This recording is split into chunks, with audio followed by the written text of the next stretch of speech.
নেতৃত্ব লোৱা বিক্ৰম ছাৰভাইৰ নামেৰে বিক্ৰম লেণ্ডাৰ, বিক্ৰমৰ বুকুত প্ৰজ্ঞান, স্বয়ংচালিত প্ৰজ্ঞানে বিশ্ববাসীক দিব চন্দ্ৰপৃষ্ঠৰ নতুন খবৰ। ভাৰতবৰ্ষই স্বাধীনতা লাভ কৰাৰ প্ৰায় 15 বছৰ। দূৰদৰ্শী প্ৰধানমন্ত্ৰী পণ্ডিত নেহেৰু 1962 চন।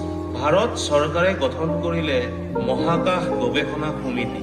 নেতৃত্বত পশ্চিমীয়া শিক্ষাৰে শিক্ষিত ডক্টৰ বিক্ৰম ছাৰভাই, লগত doctor PR Krishnarao, doctor Venu Bappu, doctor PR Pisharoty আদি বিজ্ঞানীসকল। সেয়াই ভাৰতৰ মহাকাশ গৱেষণাৰ অংকুৰণ।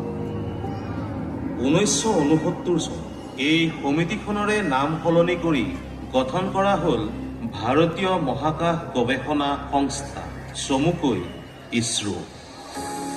উদ্দেশ্য মহাকাশক লৈ কিবা এটা কৰা, তাকে লৈ দিন ৰাতি একাকাৰ কৰি চলিল পৰীক্ষা নিৰীক্ষা। ৰচিত হৈছিল অন্তহীন সপোন, ছায়ামায়া সপোন, বাস্তৱৰ দিশে ধাৱমান হোৱা সপোন।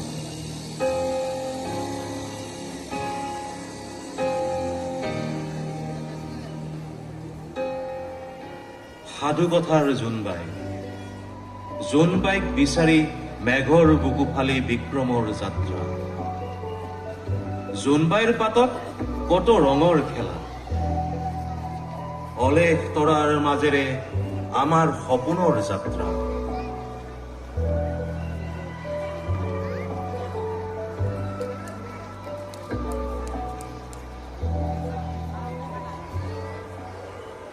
জুলাইত আৰম্ভ হোৱা বিক্ৰমৰ যাত্ৰা 23 আগষ্টৰ আবেলি 6:03 চন্দ্ৰপৃষ্ঠৰ দক্ষিণ মেৰুত অৱতৰণ কৰোৱা হয়।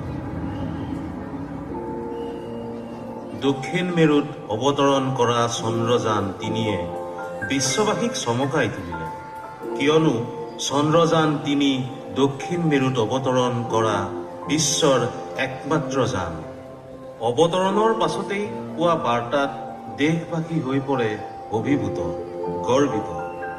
বিক্ৰমে বুকুৰ মাজত লৈ যোৱা প্ৰজ্ঞানে এতিয়া চন্দ্ৰৰ বুকুত কৰিব অনুসন্ধান। তাকে লৈ বিশ্ববাসীৰ চকু ভাৰতৰ ইছৰোৰ ওপৰত। 140 কোটি ভাৰতীয়ই পৰম আগ্ৰহেৰে বাট চাই আছে প্ৰজ্ঞানৰ বাৰ্তালৈ।